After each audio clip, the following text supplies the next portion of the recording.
आप जानते हैं, जैसे नाइजर में तख्ता पलटने के बाद लोगों का पश्चिमी देशों प्रति गुस्सा खुलकर सामने आया था।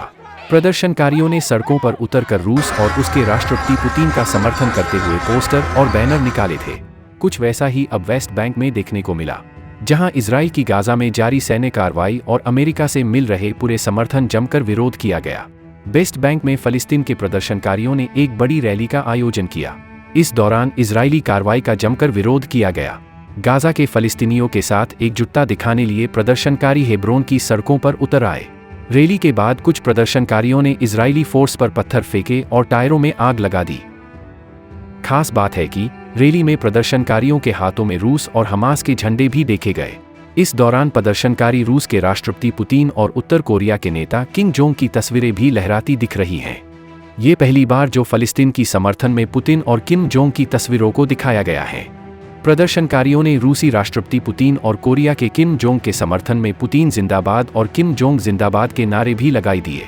दरअसल बीते दिनों रूसी राष्ट्रपति पुतिन ने खुलकर फलस्तीन का समर्थन किया था। पुतिन ने इजरायली कार्रवाई की तुलना करते हुए ये कुछ वैसा ही था जैसे नाजी जर्मनी ने लेनिन घरात को घेरा था। पुतिन ने संघर्ष का ठिकरा अमेरिका पर फोड़ते हुए कहा था कि ये अमेरिका की मेडिस्टेट में राजनीति की विफलता का साफ उदाहरण है। अमेरिका ने इस मुद्दे को हल करने में एकाधिकार जमाने की कोशिश की थी। पुतिन ने कहा था कि पश्चिमी देशों ने फलस्तीनी लोगों के बुनियादी हितों को ध्यान में नहीं रखा। पुतिन के फलस्तीन के प्रति इस प्रेम का नतीजा है कि अब उनकी तस्वीरों और रूसी झंडों का इस्तेमाल इजराइल के खिलाफ रैलियों में हो रहा है। माना जा रहा है कि अमेरिकी वर्चस्व को चुनौती मिल रही है। अमेरिका शुरुआत से इजराइल का समर्थन करता रहा है, वहीं रूस का भी फलस्तीन का प्रति नरम रवैया रहा है। सोवियत काल से ही फलस्तीनियों प्रति रूस हिमायती रहा है। गौरतलब है कि इजराइल और फलस्तीन के आतंकी संगठन हमास के बीच खूनी जंग लगातार जारी है। हमास की ओर से बीते 7 अक्टूबर को ताबतोड़ हमलों के बाद से इजराइल भड़का हुआ है। इजरायली पीएम ने हमास को जड़ से उखाड़ फेंकने की कसम खाई है। इजराइल हमास के कब्जे वाले गाजा पट्टी को निशाना बनाया है। इजरायली सेना हमास के अड्डों पर चुन चुन कर हमले कर रही है। इजराइल के भीषण कार्रवाई से फलस्तीनियों की भी जान भी जा चुकी है। गाजा से स्थानीय लोगों का पलायन हो रहा है।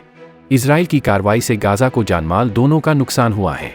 लिहाजा फलस्तीन के समर्थन में ईरान समेत अरब देश आगे आए हुए हैं।